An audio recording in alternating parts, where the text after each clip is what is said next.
আমাদের সংগ্রামী সহযোদ্ধারা, আমাদের বিপ্লবী ভাইয়েরা আওয়ামী লীগের বিরুদ্ধে প্রতিরোধ করা শুরু করেন।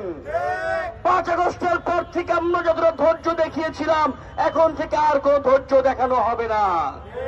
বন্ধুগণ, আমরা দেখলাম হাদির উপর গুলি হওয়ার আগেও গাজীপুরে বৈষম্য বিরোধী ছাত্র আন্দোলনের নেতাদেরকে মেরে ফেলা হয়েছে। আমরা দেখলাম আরিফ সোহেলের উপরে হামলা হয়েছে।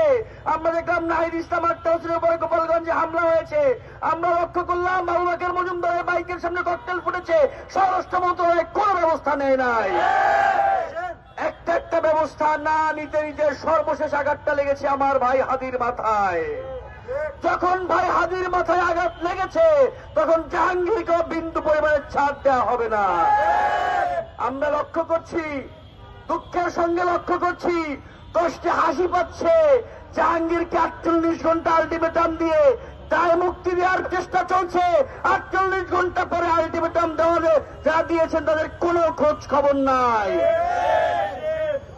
হাদিকে যারা মেরেছে তাদেরকে পাকড়াও এই বাংলাদেশের মাটিতে করা হবে। শেখ হাসিনার বিচারে এই বাংলাদেশে করা হবে, কিন্তু সেটা জাহাঙ্গীর আলমের হাত দিয়ে নয়। জাহাঙ্গীরের কাছে আমরা গ্রেফতারের দাবি জানাচ্ছি না।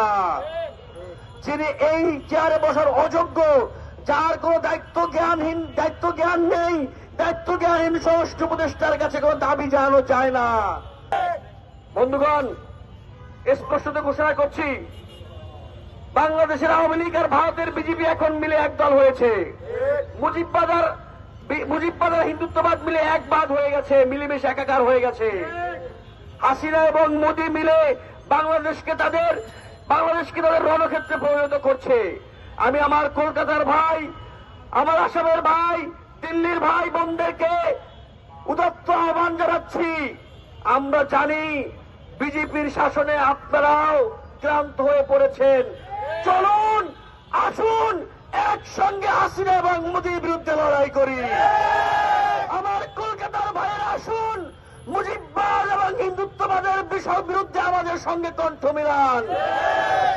ভারতে আমাদের ভাইদের বিরুদ্ধে, আমাদের বোনদের বিরুদ্ধে আমাদের কোন রকমের কোন বিরূপ মনোভাব নাই। আমরা আপনাদেরকে অনুরোধ করছি, গুজরাটের কসাইয়ের পাশে ঢাকার কসাই বসেছে, 2 কসাইকে দিল্লি থেকে বের করে দিতে হবে। সেই সংগ্রামে আমরা আছি, আপনারা আমাদের সঙ্গে যুক্ত হন। বন্ধুগণ, সর্বশেষ কথা, ইনিয়ে বিনিয়ে জাহাঙ্গীর আলমকে কোনোভাবে ছাড় দেওয়ার সুযোগ নাই। জাহাঙ্গীর আলমের বিরুদ্ধে, স্বরাষ্ট্র উপদেষ্টার বিরুদ্ধে, তার দায়িত্ব জ্ঞানহীনতার বিরুদ্ধে আমরা যে লড়াই শুরু করেছি, সেই লড়াই চলবে। সেই লড়াইয়ের ধারাবাহিকতায় জাতীয় ছাত্র শক্তি আজ গায়েবানা জানাজা করবো, গায়েবানা জানাজা কর্মসূচি পালন করব। আগামীকাল বাগাসর শাহবাগে স্বরাষ্ট্র উপদেষ্টা জাহাঙ্গীর আলমের গায়েবানা জানাজা পড়া হবে।